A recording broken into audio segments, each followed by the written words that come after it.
The YouTube landscape has definitely changed a lot over the years as the platform has continued to evolve and find new ways at which it can be utilized for. However, something that has remained somewhat consistent throughout that lifespan is the prevalence of gaming content on the platform. It's a landscape that a lot of people have tried to become new creators in, and some, in fact many, end up giving up at some point in the process when they realize that it's not as easy as just sitting down and playing a video game for an hour and then just uploading that to YouTube. However, those who have stuck with it have found themselves a pretty vibrant community.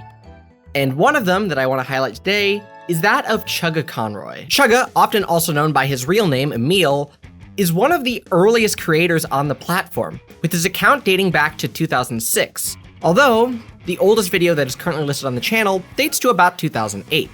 That, of course, being his Let's Play of Earthbound. To sort of maybe give the, three of you in my audience who don't know who he is, Chuggaaconroy is a creator who specializes in creating longer form Let's Plays of various games, usually within the Nintendo sphere, with a particular focus on Nintendo-produced RPGs, such as Pokemon. Whereas some creators tend to switch it up and upload videos switching between different games, Emil sticks with one game until he completes it, at which point, there's a bit of a break before he starts the next series. And although his subscriber count is not as high as some other gaming creators who have been on the platform for less time, he has still reached a considerable number, surpassing 1 million subscribers. And so we have to answer the question is, what is it about his content that is interesting for people to watch that has kept him around on the platform for so many years? Of the various things about his content that stick out to me that make him a little unique compared to other creators is the fact that he is fairly down to earth in his content. But what do I mean by that exactly? Well, when you look at some creators like Markiplier or Jacksepticeye, their videos are often very loud, a little bit bombastic, and in many cases the reactions are a little over the top to where you might question, are they actually being genuine when they're reacting like this, or is it being played up for the camera? Emil, by contrast, while still energetic and enthusiastic, is a lot more calm and down to earth in all of his commentary, with only the occasional reaction when something very important happens, or when he gets incredibly lucky, which, if you've watched his content for a while, you'll notice happens quite a bit. And on top of that, his content tends to maintain a fairly family-friendly atmosphere to it. Unlike some of the aforementioned creators, there is not a whole lot of excessive swearing in his content, which helps quite a bit when kids are sort of just given free rein to watch stuff on YouTube. However, at the same time, his content isn't necessarily exclusively for kids, especially due to the fact that a lot of his content covers older games, which also I think is part of the draw. For many older viewers of YouTube,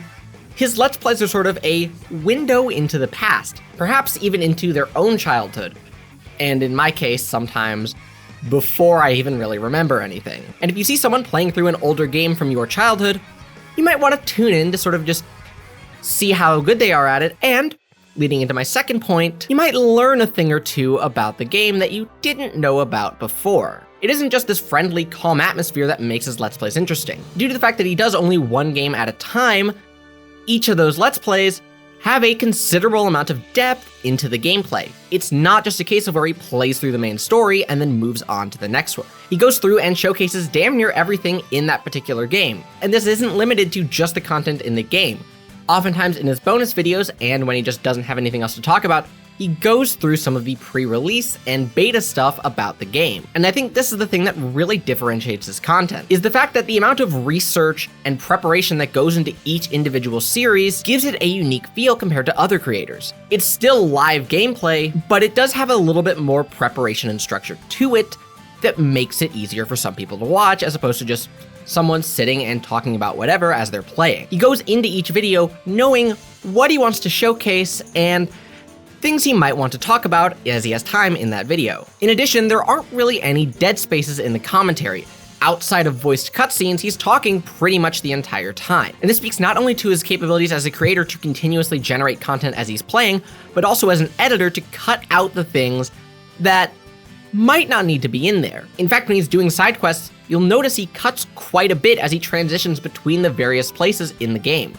You don't need to show you going back and forth between the same two places while you're doing all these different fetch quests. And that is very much a skill, to go through the depth of showing basically everything in the game, while also cutting out all the bits that aren't necessary. Another example of the depth that comes out of his content is the case of all of the different bios that he does for different games. For example, the Pokemon games, he does a bio for every single available Pokemon that you might want to use. He gives you a breakdown of the Pokemon's first general strengths and weaknesses, as well as their usability within the game that they are being played in.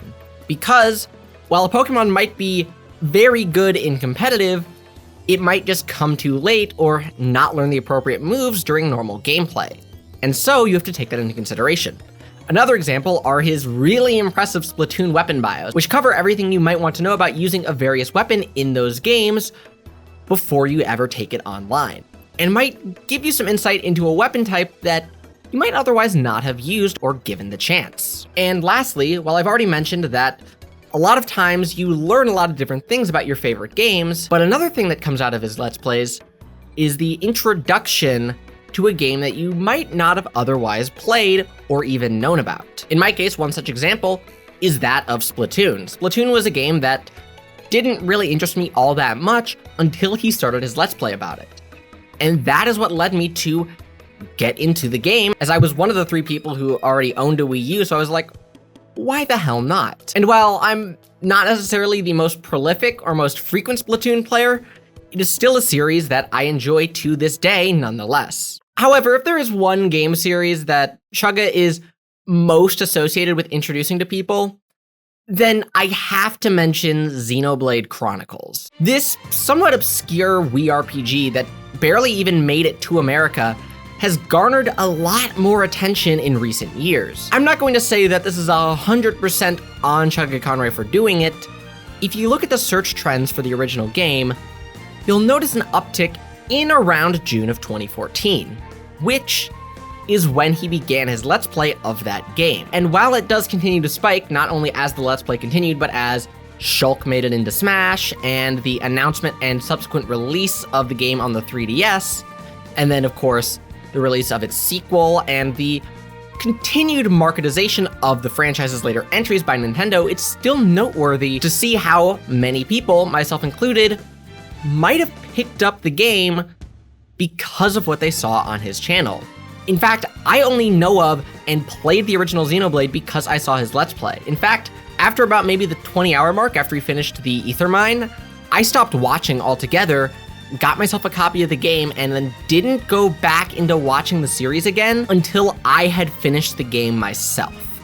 And I think part of the reason that I've gotten into these games, beyond just being introduced to other games, I've also gone back and played games that I have previously played because of the series about it. I'm like, you know what, I'm suddenly in the mood to play this game. And it's because he does such a good job of presenting the game as something that you're going to want to play. Whereas many creators often tear down games they don't like, and Emil's not immune to this either with his takedown of Paper Mario Sticker Star, but he does a lot more on his channel to build up and accentuate the positive aspects of any particular game. Frankly, he does a better job marketing some games than Nintendo does, because you actually get to see him play it and showcase what exactly about the game makes it good, rather than a 1 to 2 minute trailer which showcases only what the developer wants you to see. All of these various aspects combined is what makes his content so interesting. He's a creator who's managed to combine both variety and depth of coverage into a singular channel that makes him fairly unique amongst all the others. It is, without a doubt in my mind, a not controversial thing to say that he is one of the most influential creators to the format of the modern Let's Play. And I am very fortunate to be among one of the viewers who has been exposed to his content. Some might say you want to focus on becoming a master in one thing, but I think a little bit differently. Emil is, as far as I'm concerned, a jack of all trades, master of none, but oftentimes better than a master of one.